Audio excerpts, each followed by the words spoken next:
As the sun rose over Subic Bay, the calm waters reflected a moment that, at first glance, looked like just another ceremony. Flags fluttered in the breeze, sailors stood at attention, and cameras clicked. Slowly, the brand new BRP Rajah Sulayman eased into Naval Operating Base Subic. To most people, this was simply the arrival of a new ship. But history isn't always shaped by the loudest applause. Sometimes, it's shaped by what slips quietly into place while few are watching. BRP Rajah Sulayman is not just another vessel at 2,450 tons. It's the largest offshore patrol vessel ever commissioned by the Philippine Navy. It has a physical declaration that Manila's long-running maritime modernization is no longer just a theory, it is real. It is steel, and it is afloat. Much of the attention, of course, was on the ship itself. Its clean lines, its modern superstructure, and its South Korean build from Hyundai Heavy Industries, one of the world's most respected shipbuilders. But for those who knew what to look for, the analysts, the officers, and the defense watchers, the most important detail wasn't the ship's hull or its size. It was something much quieter, something resting silently on the flight deck. Two machines, compact, rotor-driven, unassuming, vertical takeoff and landing. Unmanned aerial vehicles, drones, and with their presence, the Philippine Navy crossed a threshold it had never publicly crossed before. This marked the first confirmed public appearance of helicopter-style VTL drones aboard a Philippine Navy warship. Until now, unmanned aviation at sea for the fleet has been limited. Fixed-wing systems like the Scan have been valuable, providing intelligence and surveillance, but they have their limits. They need special launch and recovery equipment. They need bigger ships. They just weren't easily adaptable to every vessel. VTOL drones change that equation entirely. They take off vertically. They land vertically. They don't need catapults or arresting gear. They can turn almost any flight deck into a launch point. And by placing them aboard the BRP Rajah Sulayman, the Philippine Navy sent a quiet, deliberate, and unmistakable message. This fleet is evolving. The Rajah Sulayman is the first of 6 offshore patrol vessels ordered from Hyundai Heavy Industries. These ships aren't designed to win huge naval battles or launch missile barrages.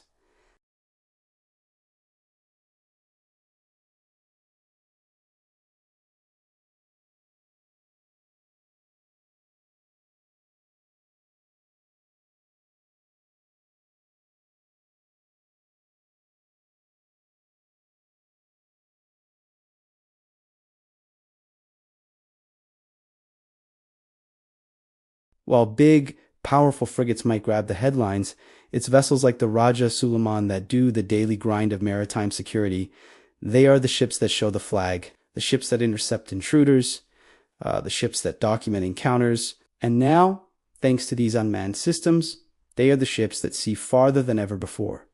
So, why does this change everything? The Philippine Navy hasn't officially said what model these drones are, but based on their size and design, they look a lot like systems such as the Shibo camcopter or the UAV, factory air. This class of drone typically offers operational ranges of around 150 to 180 kilometers, can stay in the air for hours, and can carry advanced cameras and sensors. For a patrol vessel operating in the West Philippine Sea, this is a ship's radar can only see to the horizon, but a drone's view is not limited by physics. From a single patrol ship, a VTOL drone can detect other vessels long before they're visible. It can track unidentified ships, monitor disputed areas, and record high-definition evidence of what's happening. Most importantly, it can feed that intelligence live, back to command centers. In the gray zone confrontations we see today where shots are rarely fired, but information is everything seeing.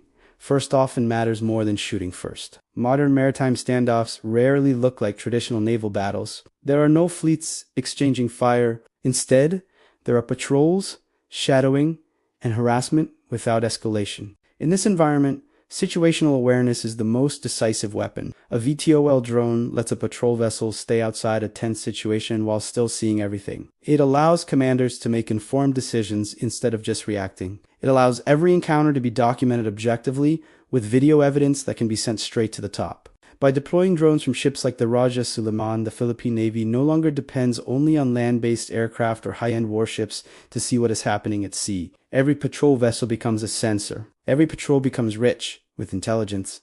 Every encounter becomes a documented part of history. The presence of these drones on the Rajah Sulayman reflects a broader truth about the Philippines' naval modernization. This isn't an attempt to match adversaries ship for ship or missiles. It's a strategy that prioritizes awareness over intimidation, coverage over concentration, and connectivity over brute force. By integrating unmanned systems into everyday operations, the Philippine Navy is ensuring that even its patrol vessels operate with an intelligence capability once reserved for major warships. This is modernization by multiplication, not escalation. At the arrival ceremony, few speeches mentioned the drones. There were no dramatic unveilings or big declarations, just two quiet machines resting on a flight deck. But history often marks its turning points this way. Years from now, when unmanned systems are a routine sight across the Philippine fleet, when drone feeds are seamlessly integrated into national command networks, this moment may stand out, not as a headline event, but as the quiet moment when unmanned aviation became part of daily naval life. The moment when Philippine patrol ships stopped seeing only as far as their radars and began seeing as far as the future demanded. If you found this analysis informative, make sure to like, share, and subscribe for more in-depth coverage of Philippine defense, regional security, and military modernization. Thank you for watching, and we'll see you in the next one.